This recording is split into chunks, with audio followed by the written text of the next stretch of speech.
The most famous poet of the Mughal Empire in India. All I do is take my ease. They're right to sneer at me. All I do is take my ease. They're right to sneer at me. Here in my hometown, dawn's teeth leer at me. My soul hunts a singer with fiery breath.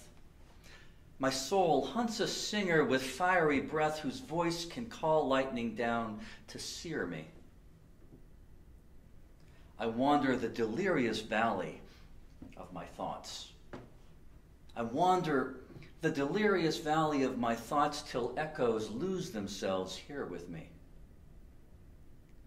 You unveil lewdly in the garden. You unveil lewdly in the garden, and I blush when flowers scent the air near me. How could my secret heart be known? How could my secret heart be known? My own poems smear me. So that's Ghalib. I probably should have mentioned that the form of the ghazal includes, you probably all know this already, but it includes a rhyme and repetition combination. So you could hear that when I was reading it out loud. Each second line of the ghazal includes that, including the first couplet and then every second line of each couplet. Well, okay, shifting gears.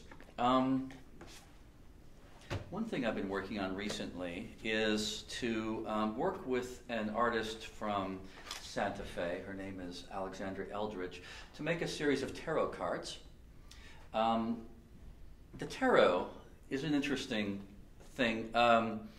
What I like about the tarot is that something like the Wheel of Fortune, this is her version of the Wheel of Fortune, or the Death card, this is her Death card, where you see it's an hourglass and then skulls and out of it is growing a lily, is that that when you play the card upright, it has one meaning.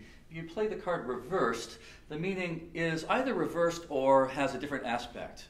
So for example, the Empress card, played upright, is sort of the sensual lover or the nurturing mother.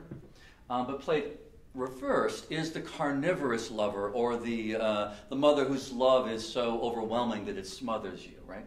So those of you who might have read the book or seen the movie Coraline, for example, that is essentially a whole movie. There's the exploration, in some sense, of the Empress card, of the nurturing mother and the carnivorous mother.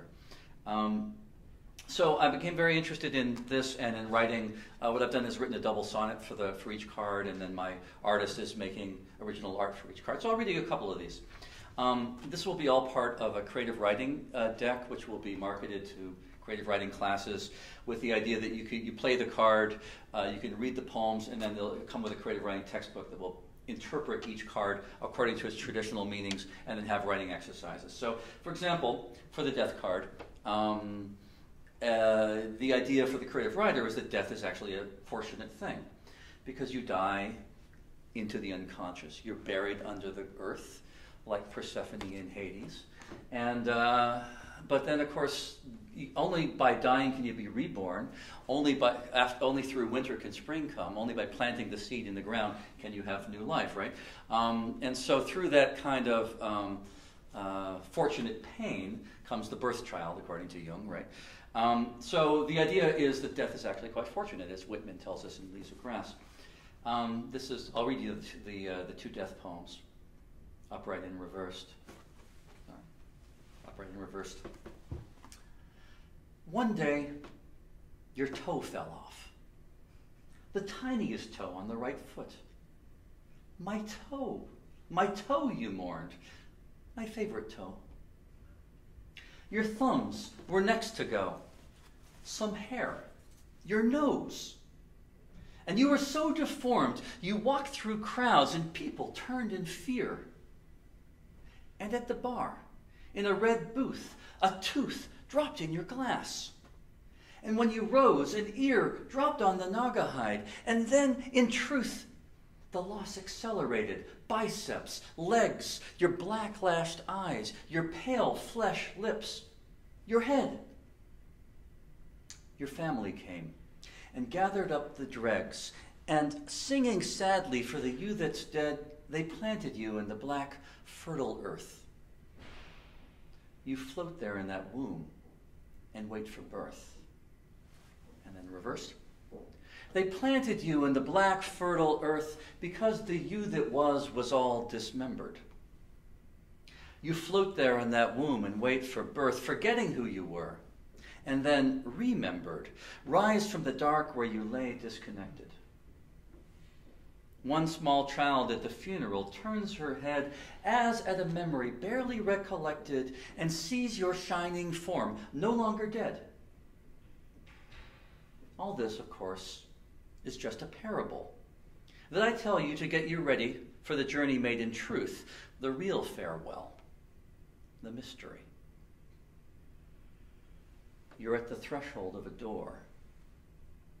Now you see me. Don't look at me with fright.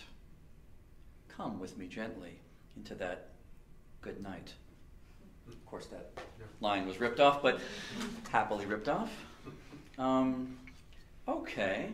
One more tarot card and we move on. I'll do the Five of Staves. Five of Staves is a nice card. Good for writers, because as fiction writers know, only trouble is interesting, and the Five of Staves is the card of trouble. Here you have my artist's representation, which is 5 sticks, including surrounding a bird cage in which 2 birds are fighting. The Rider-Waite deck has 5 men with staves fighting each other. It's the card of people fighting, of conflict. On the other hand, of course, it's only through such conflict that you can have resolution. Without conflict, you can't have resolution. This is why, for example, the fiction writer Tim O'Brien says he likes to write war books. Because, you know, all that work that fiction writers have to do to get their characters into trouble so that under pressure they reveal the people they really are. In war, it's already happening. People are shooting at you, you know? And so it's already pared down to essentials. So conflict is useful. I'll read you the upright and reverse to this one. The couple on the patio leans in intimacy of a sort, while curious diners eat dinners listening. The din is furious, though, and so they're left a furious flurry of inferences, hard, sharp words, half heard, held up like pottery shards against the light to see which way they go. 2 birds are scrabbling below the chatter, tensed up shoulder wings, sharp beaks. They snap up scraps beneath the lover's feet, fleet in their flight, racing to snatch each fallen piece. She flaps and shakes her feathers. He puffs up his breast and nips his mate's left wing. And then they fight among the scraps of what was once a feast. Reversed. Among the scraps of what was once a feast, 2 birds are scrabbling. A couple fights above them furiously while diners eat it up, the surreptitious, tart delights of watching other couples fall apart, like watching boxing on TV. The clinch, the clutch, then uppercut and fist to heart, all on display while diners eat their lunch. Yeah, well, he shouts, your brother can go fuck himself, and stands, his fork still clutched in hand. She stands up too, looks into his wild dark face and deadpans. Does this mean we're at a fork? He's so damn mad, it takes a moment.